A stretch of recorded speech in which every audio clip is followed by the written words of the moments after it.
Winston Churchill famously said, "You can always count on Americans to do the right thing, after they've tried everything else." What are some good examples that prove or disprove this quote's accuracy? People in US still pushing for socialism. The fact that they don't use the metric system. Who needs it when we have freedom units?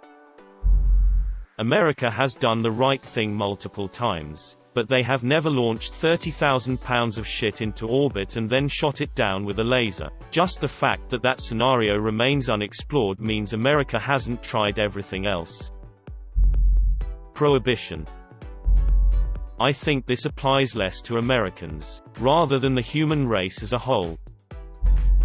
In the specific context of WW2, the British warned the US upon entering the war to adopt the convoy system for shipping, but the US refused to, until they finally did because shipping losses to submarines became too high. The British also told the USA that bombers would need to have a fighter escort or would suffer horrendous losses on bombing missions. But the USA sent bombers in without escorts because they were convinced that they were sufficiently capable of defending themselves. The USA suffered horrendous losses on bombing missions until they started sending fighter escorts to protect them. Essentially anything that starts with war on drugs, war on poverty, war on childhood obesity, war on illiteracy, etc. We initially supported the Kurdish forces in Syria but are now leaving them to the wolves. Universal health care. Do your own homework, bro. Prohibition and the drug war.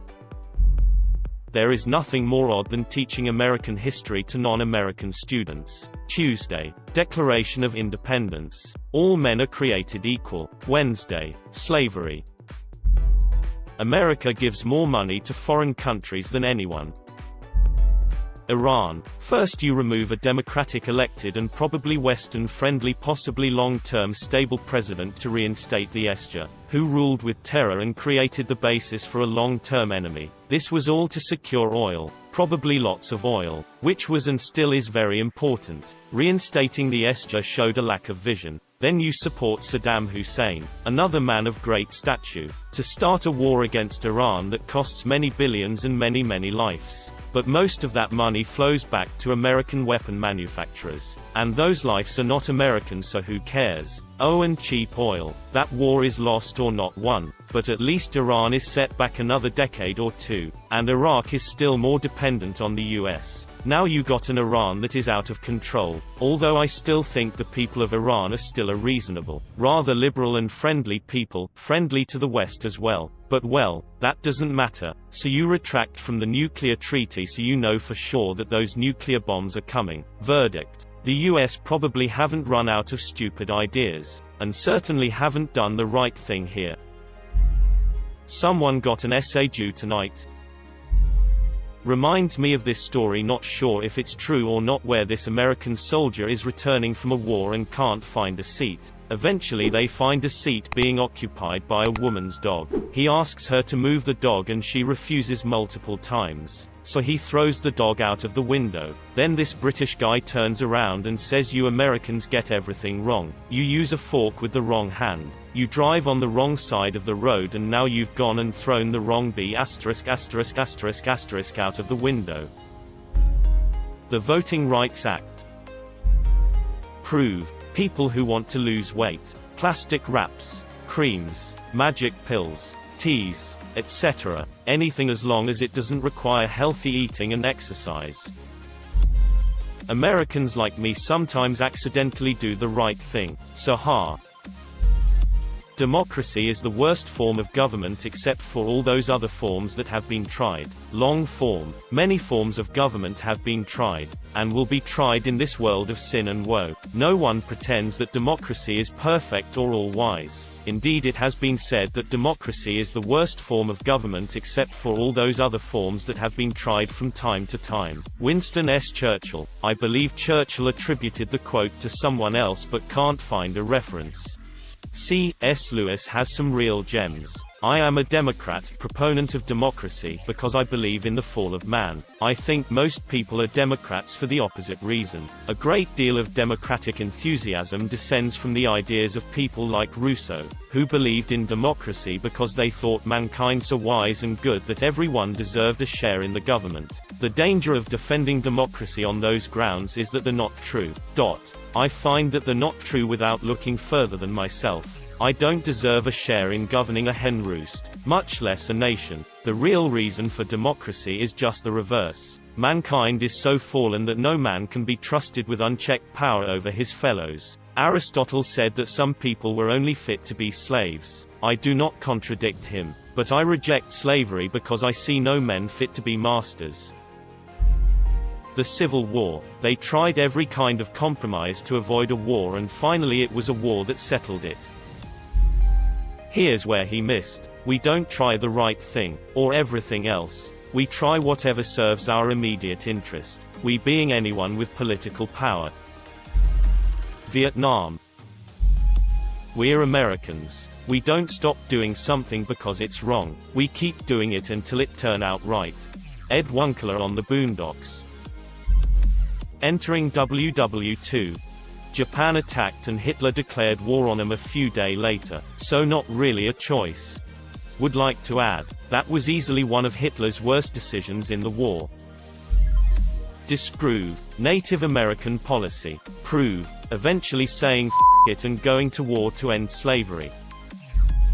The death penalty. Up until 2005, it was legal to execute minors. Eventually the whole f***ed up practice will be abolished. But so many people been killed already. It's heartbreaking. It's not meant to be accurate. It's meant to prove a point. Disprove. M1 Garand. It wasn't the best infantry rifle we could have picked, but it was good enough and we could mass produce it enough. We were fully equipped with a main battle rifle 10 years ahead of everyone else in WW2. Not a great example, but another great quote by Otto von Bismarck: God has a special providence for fools, drunkards, and the United States of America. Socrates said that democracy is the worst form of government, as the leader is decided by a bunch of ignorant and poorly knowledged peeps, which will never go well. I guess US have proven it time to time, of not for themselves, for the world at least. Probably yet another thing Churchill never said. It's quite easy to make a Churchill quote. All you have to do is say something sassy in the right way. Winston Churchill. Have you ever slipped a finger in your ass whilst having a wank? I assure you normal wanks will never be the same again. Winston Churchill.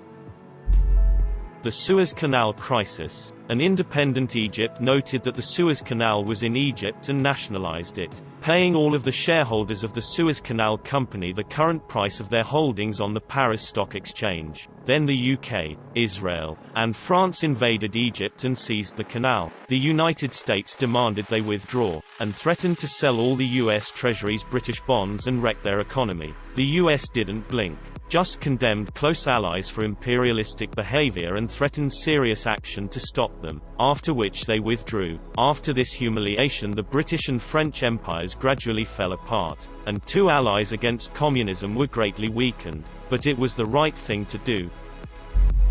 I can think of example that proves it slightly wrong. During Bangladesh Liberation War in 1971, you can read about why, but just wanted to include, it was not like a communist revolution and Bangladesh was seeking to be a secular democracy. The United States took the side of then West Pakistan, now Pakistan, despite it being a very repressive regime and the Pakistani army committing genocide and genocidal rape during the war. The United States government was fully aware of it. American diplomat Archer Blood informed the government to the extent of the genocide through what is now called the Blood Telegram.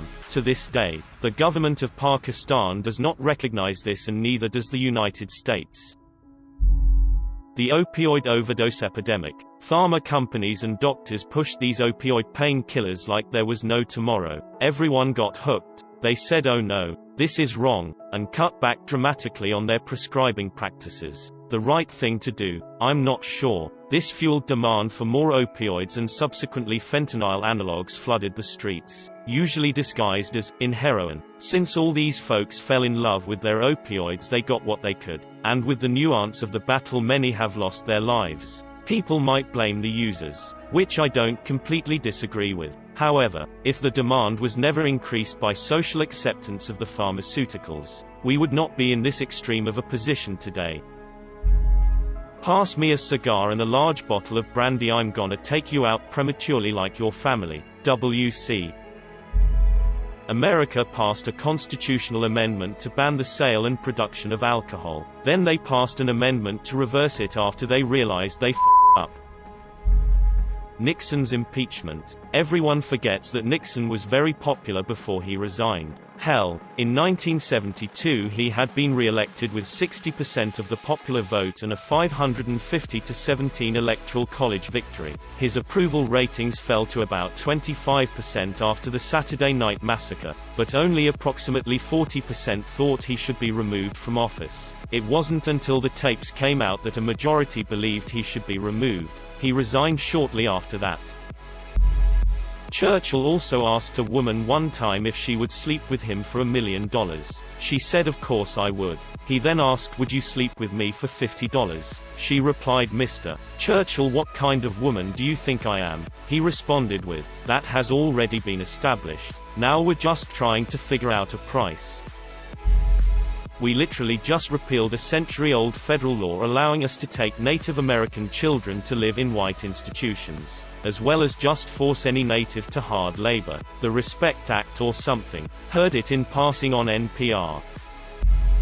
From WW2 itself. After Britain had spent quite some time learning through costly trial and error the methods of escorting merchant ships through U-boat-infested waters, the U.S. Naval Command, particularly one stubborn admiral whose name I can't recall, proceeded to ignore all their advice for weeks to months. Hundreds of tons of merchant shipping from the U.S. were sunk due to insufficient escorts and convoy formations.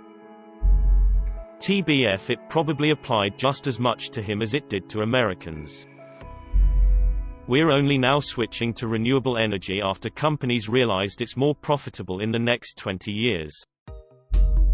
The good old USA banned pretty much everybody from Asia and the Asian Pacific from attaining full citizenship for ages, with some of the big examples being the Chinese Exclusion Act of 1882 and the Immigration Act of 1924. Then in the 1950s, the Soviets pointed out how hostile Americans were towards Asia, and suddenly the federal government had a completely different outlook regarding them. They only stopped being racist against Asians on an institutional level because it would help slow the spread of communism, not because racism is a bad thing. I don't wish to insult those affected, but the fact that I don't remember logistics. I just remember it happened. Rejected advice from Australia during that huge fire recently. Australia firefighters who deal with fires as severe as that one almost every year. Of course, they came back later and accepted the advice, which helped. The current NSW fires are not a reflection of the ability of the Australian fire response, rather of the lack of funding and support from our government. Just a couple of months ago, the wife of an American diplomat killed a 19-year-old biker in the UK and then ran for the hills. She has to answer for what she did. Killed a 19-year-old, told the police she wouldn't leave the country so she didn't get detained, and then immediately left anyway. Who would have thought that a diplomat's wife was untrustworthy? Bear in mind that when this happened to a US citizen, the country in question, I think Georgia, waived their diplomat's immunity, and he was sentenced to 10 years in prison in the US. But when the shoe is on the other foot, they don't have to play by the established rules.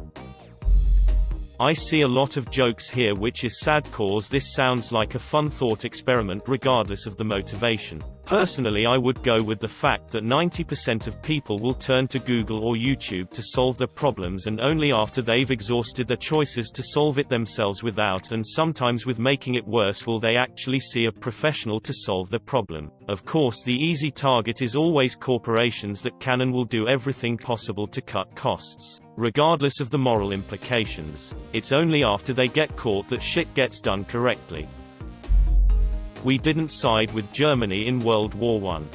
Many Irish and Germans American wanted America to side with Germany in WWI. Germany was the second most popular language in America until it was oppressed in the mid-1930s. Florida man stories can prove and disprove this. The Bracero Project and Operation Wetback. In the 50s, the United States government brought a bunch of Mexicans into the U.S. to help with farming. They wanted to boost the economy. The living conditions of the Mexicans was horrible. Most had no running water and they were not allowed to go back to see their family. Eventually the farming economy grew, so the government decided to kick out all of the Mexicans. It was surprising because many planned to stay in the U.S. to continue working. They wanted to finish as quickly as possible, so they grabbed anyone that looked Mexican and asked to see the birth certificate. Even if they were a U.S. citizen but not carrying it on them, they were instantly deported back to Mexico. They were dropped off in the middle of the desert of Mexico, but near any cities. The president at the time, I forget who, called it Operation Wetback, which was a derogatory term getting the phrase wet from the Mexicans crossing the Rio Grande. Why does this sound like someone's homework assignment? Tariff China and call on American companies to not do business there. Say what you will about the trade war and effectiveness of tariffs, but let me pitch this. How much have you seen goods increase in price in the US over the past 2 years? Because inflation has remained at a historic low of about 2.4%, meaning relative to pay, goods haven't really changed. Jobs have continued to grow. The stock market hasn't collapsed, etc. While in China the stock market has halved. Exports are down significantly. Jobs have moved out of the country. People have been forced to close their businesses due to lost sales. Private debt forfeitures have increased steadily, etc. China is feeling this trade war, whereas the vast majority of Americans aren't. I'd love to see other countries push back on them as well.